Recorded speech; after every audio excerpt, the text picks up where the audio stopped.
Hi, everyone. As you're wrapping up this week reading Whitman, you may have been wondering why we started with Whitman and what makes Whitman such an American icon. This little video is an attempt to summarize some of those ideas. I've had a lot of trouble getting it short enough, so I hope I'm more successful this time. Here's a picture of Walt Whitman at the age of 71. This was taken at his home in Camden, New Jersey. And one of the things that the editors of the Norton anthology point out is that Whitman was one of the most photographed people of the 19th century. That actually makes sense for a poet who declares himself as the national poet and sets out to pile in his Leaves of Grass collection of poetry that captures the entire American experience. Now, what's great about that is that in the course of writing, he attempts also to capture the voice of the myriad of Americans that he comes into contact with. You gathered from your notes already that Whitman was born on Long Island, and his family was working class. They weren't dirt poor, but there were a lot of children in the family, and they were laborers. They didn't own a lot of land, and they didn't classify as the quote-unquote successful New Yorker. That matters that Whitman is working class, because had he been in an isolated economic condition, he may not have attended to the voice of the working class people. Now, he could have, but it's important that he had an early education at grammar school, but he left school at 11 and began trying to help support his family. He worked for newspapers in New York City, in Brooklyn and Manhattan for the next 5 years, and then he went back to Long Island and took a job as a teacher. He wasn't satisfied with that, so at 21 he went back to New York City and continued working for newspapers and began considering his career as a writer. Well, there are lots of other little jobs that Whitman did along the way as well. There are so many details that could be shared about Walt Whitman. The takeaways I would underscore would be that his working class background provided him a very different perspective than the Harvard educated writers like Emerson and Thoreau, who were writing at the same time as Whitman.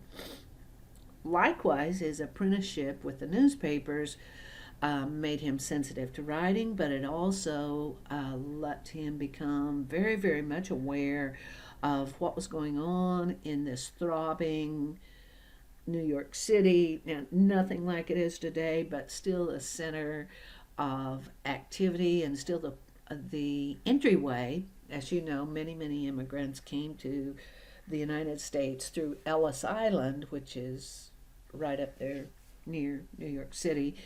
And so that exposure informed his sensibility both before the Civil War and most definitely after the Civil War. Anyway, the selection that you read, Song of Myself, was published initially in 1855 in a book known as Leaves of Grass. Song of Myself was the main feature in that, but there were other little essays and pieces of poetry. And no doubt you've noticed, 1855, well, that's pre-Civil War. Well, what's so great about Leaves of Grass is that that collection went through 6 major revisions in Whitman's life. So he self-published in 1855, meaning he paid for it to be published himself, and he printed up about 800 copies of that. Then he revised it in 1856, 1860, 1867, 1871, 1881, and then he was working on a revision in 1891, the year of his death. He would take out poems, rearrange poems, and essentially make a new collection each time that he created a new publication. Okay, well, This next part is so great. I hope you really appreciate the irony and love this. In the 1855 edition of Leaves of Grass, Walt Whitman did not include an author's byline. He used this photograph to define himself, and the copyright is attributed to Walter Whitman, but no place in this front matter does it say that the book is by Walt Whitman. So this photograph also, I mean, you might not be attuned to 19th century fashion, but what he's trying to send in dressing and posing this way is that he is one of the New York roughs. And in Song of Myself, he refers to himself as one of the roughs, which was a social class actually during the time. It was the working class urbanites, the city dwellers. Many of those were immigrants. They were feared and distrusted by the city's middle class population. And in fact, a New York City guidebook had written that, quote, a more despicable, dangerous, and detestable character than the New York rough does not exist. He is the epitome of all the meanness and vices of humanity.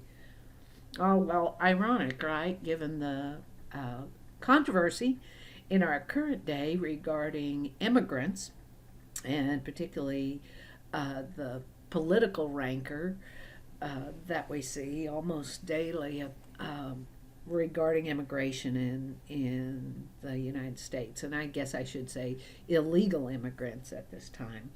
But so the question, really, I get so excited about this, sorry, but the question is, why does Whitman identify himself with the working class outlaw, so to speak? And then what kind of persona was he hoping to communicate?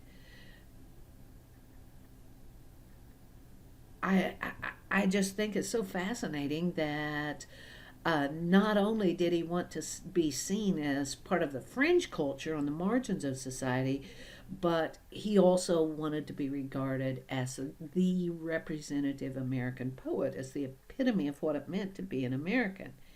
And by the way, he wrote some of his own reviews for his poetry, trying to trying to promote himself.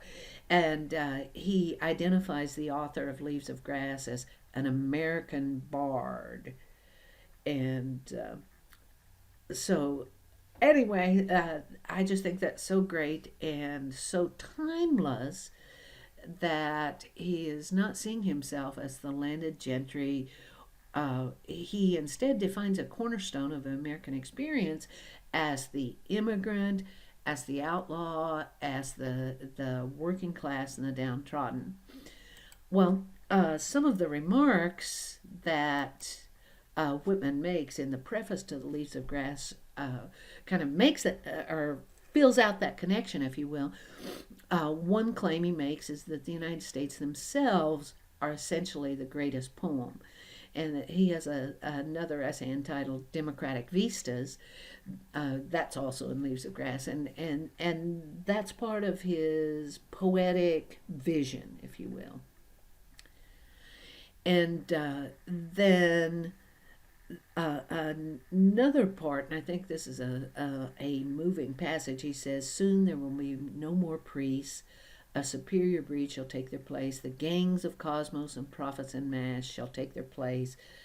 Kind of again emphasizing the idea that all individuals contain a holy essence, and that in the spirit of democracy and spirit of manifest destiny, that holy essence in the lowliest of lowlies is as precious and holy as in the highest of highs.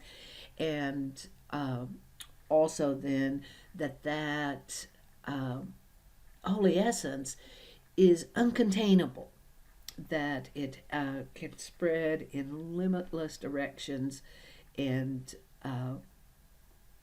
become anything at all.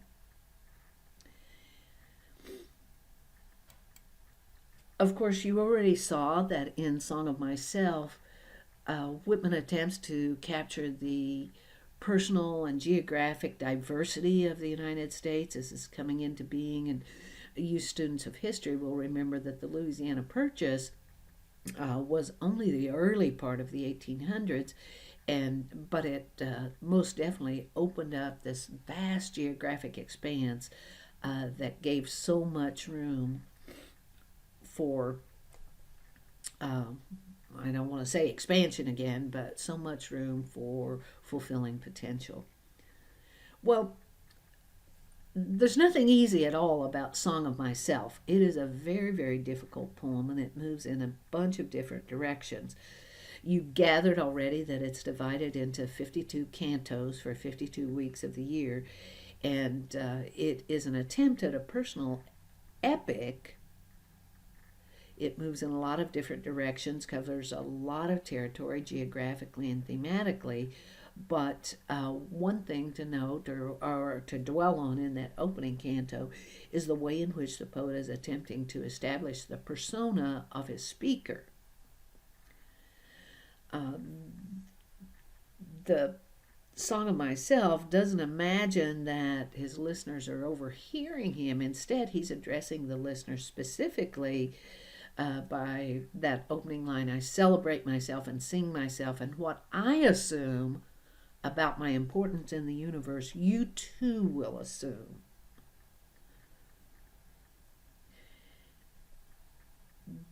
That can't really be overstated, the importance of the reader in this poem. And maybe you remember at the end of Song of Myself, the very last canto, he acknowledges that probably he's lost his readers along the way, that they're not psychologically and spiritually ready to grasp all that he's trying to communicate.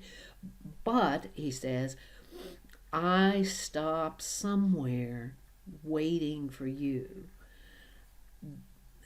If we're all part of the same essence, we all share the same atoms, that somewhere where fundamentally on an atomic level, we're all part of the same organism, and that the atoms in the individual reader will at some point connect or catch up with those of the speaker of the poem. All creation being a single entity, a unified organism, leaves us open then for this poem that tries to break down barriers between people, between places, between things. It's this opening stanza is then followed by some highly philosophical meditations on the unity of experience. And it seems kind of more mundane declarations sometimes. Here, of course, when he's saying he's hanging out, just loafing, and just being on the grass on a summer's day. But this whole idea of the laziness and the loafing as necessary for really grasping the philosophical unity of all creation, and most definitely of everyone in the United States as he's putting forth this poem. Well, I'm going to switch to a new slide. And so if I could try to connect with this to the previous slide, one of the keys to understanding Song of Myself is to read it as a collection of incidents rather than looking for a singular plot line. The unification of it is, again, that attempt to break down boundaries and notice that the kind of boundaries we put between people, men and women, black, white, north, south, urban, rural, high art, low art, richness, poverty. He believes those are artificial constructs that limit our vision of humanity, and this poem reinforces that idea that, this slide, this I am the poet of the body and the poet of the soul. I'm not going to abase myself to you. You cannot abase yourself to someone else. That reinforces that the desire to tear down boundaries that Whitman sees as artificial and really destructive. So this is 1855 in the early part of the poem. We most definitely can know that the nation was not at rest at that time, and then when the Civil War officially broke out, uh, there were several years there of bloody mayhem, and so just putting Whitman in the historical context let us see why these things mattered to him and why he dwelt on them. Well, uh, here's another slide. This is from Canto 33, and he has he's capturing here the pursuit of what might be a runaway slave. I think it's pretty evident that someone's being chased, and the historical time period makes that right. I don't know if it is right that he speaks in the voice of a runaway slave. He's been criticized for that, but ethically the move is to try to help us experience or understand the experience of other people, particularly vulnerable people. And the criticism of this is that some critics have believed that the stanza minimizes the suffering of other people, and his attempt to capture it here. The overwhelming question here, as he writes, is whether he crosses a line. Uh,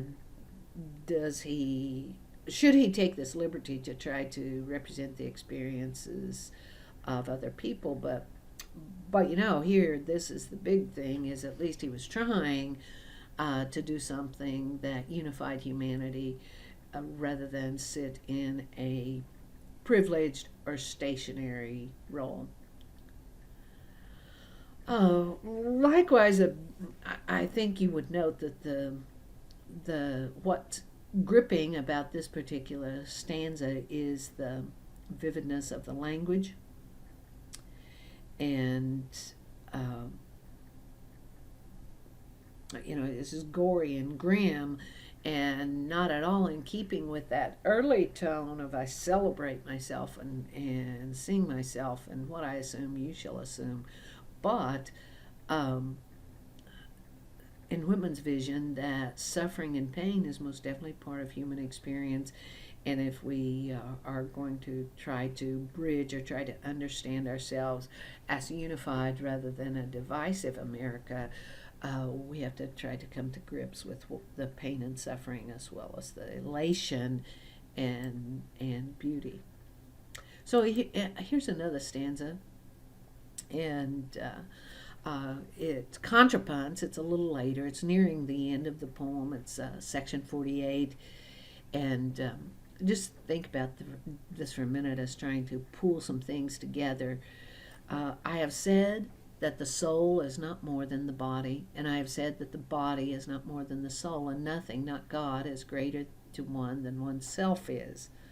Well, that got him a lot of criticism during the day, too, because many readers saw that as heretical, but it was most definitely in line with the keeping of the tenets of Romanticism that praise the individual brain as a spot of creativity given by God or the Oversoul or whatever, but not to be afraid of, and not to keep in strict little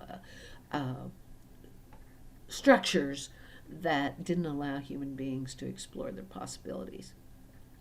Well, the next part of that, these little three-line things, are Whitman's play on the tercet that many of the Italian epics were written in. And I say to mankind, be not curious about God, for I, who am curious about each, am not curious about God. No array of terms can say how much I am at peace about God and about death. Why should I wish to see God better than this day? I see something of God each hour of the 24, and each moment then. In the faces of men and women I see God, and in my own face in the glass.